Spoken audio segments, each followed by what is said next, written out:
آزاد کشمیر قانون ساز assembly election کے پہلے مرحلے میں مسلم لیگ نون نے میدان مار لیا۔ غیر سرکاری غیر حتمی نتائج کے مطابق میرپور کوٹلی اور بھمبر کے 13 حلقوں میں سے 8 سیٹوں پر لیگی امیدوار کامیاب قرار پائے۔ پیپلز پارٹی 3 نشستوں کے ساتھ دوسرے نمبر پر رہی۔ الیکشن میں کامیابی پر میرپور میں لیگی کارکنوں کا جشن، ڈھول کی تھاپ پر بھنگڑے ڈالے، آتش بازی کا بھی مظاہرہ کیا گیا۔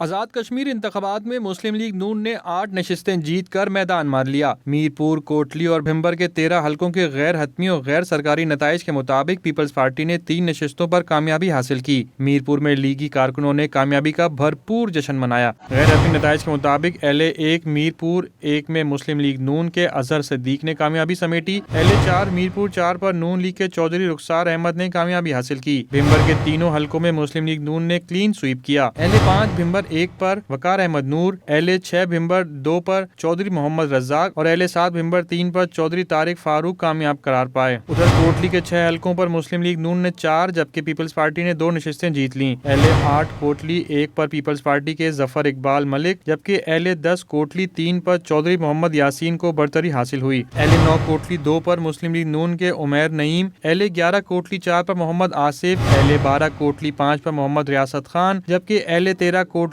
6 پر مسلم لیگ نون کے راجہ ایاز احمد خان کامیاب ہوئے۔ سینئر صوبائی وزیر مریم اورنگزیب نے نون لیگ کی کامیابی پر کشمیری عوام سے اظہار تشکر کرتے ہوئے کہا کہ 24 جولائی کو میرپور نے نواز شریف اور مریم نواز کی آمد پر نون لیگ کے حق میں فیصلہ سنا دیا تھا۔